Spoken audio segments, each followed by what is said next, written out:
अंगारकी नाव नक्की कसे पडले? महर्षी भारद्वाज यांचा पुत्र मंगळ याच्या कठोर तपश्चर्येची आणि गणपतीने त्याला दिलेल्या वरदानाची संपूर्ण आणि सविस्तर कथा.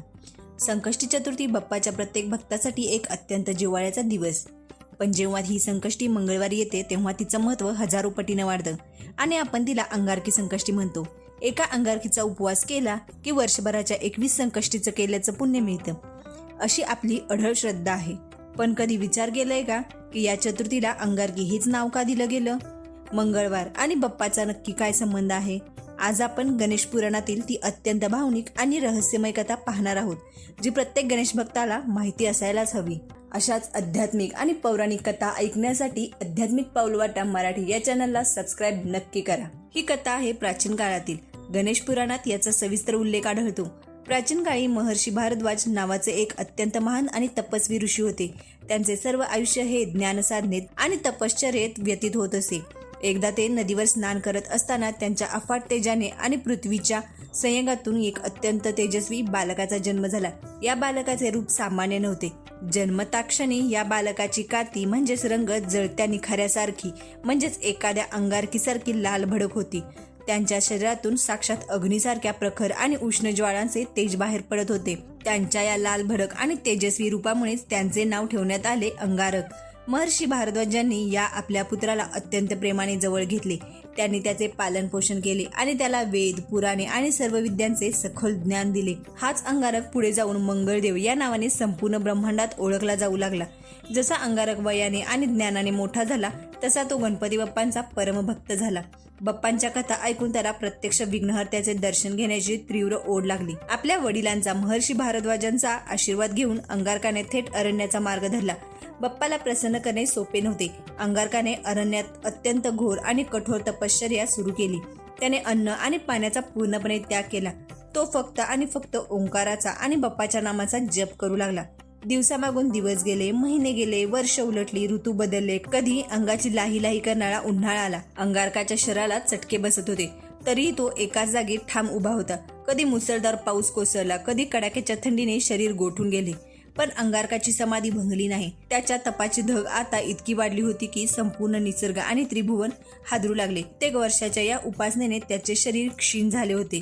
त्याच्या डोळ्यातून बाप्पाच्या भेटीसाठी अखंड अश्रू वाहत होते, पण मुखातून फक्त एकच नाम सुरू होते, श्री गणेशा, श्री गणेशा, श्री गणेशा. भक्ताची ही तडफड, त्यांची ती वेदना आणि त्याची ती निस्सीम भक्ती पाहून अखेर त्या परमकृपाळू विघ्नहर्त्याचे हृदय पाझरले. अंगारकाच्या त्या कठोर तपावर प्रसन्न होऊन संपूर्ण अरण्यात एक दिव्य प्रकाश पसरला आणि अखेर बाप्पा साक्षात त्याच्यासमोर प्रकट झाले. आपल्या आराध्य दैवताला, ज्याच्यासाठी त्याने आपले संपूर्ण आयुष्य वेचले होते, त्याला साक्षात समोर पाहून अंगारकाला स्वतःला सावरता आले नाही. त्याच्या डोळ्यातून आनंदाश्रूच्या धारा वाहू लागल्या.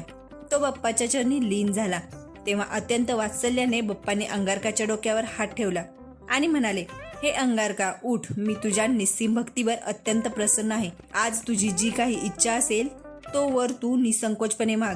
तेव्हा अंगारक हात जोडून अत्यंत नम्रपणे म्हणाला, प्रभो, मला या जगात दुसरे काही नको. मला फक्त तुमच्या चरणी कायमचा आश्रय हवा आहे आणि माझे नाव तुमच्या या तिथीला कायमचे जोडले जावे.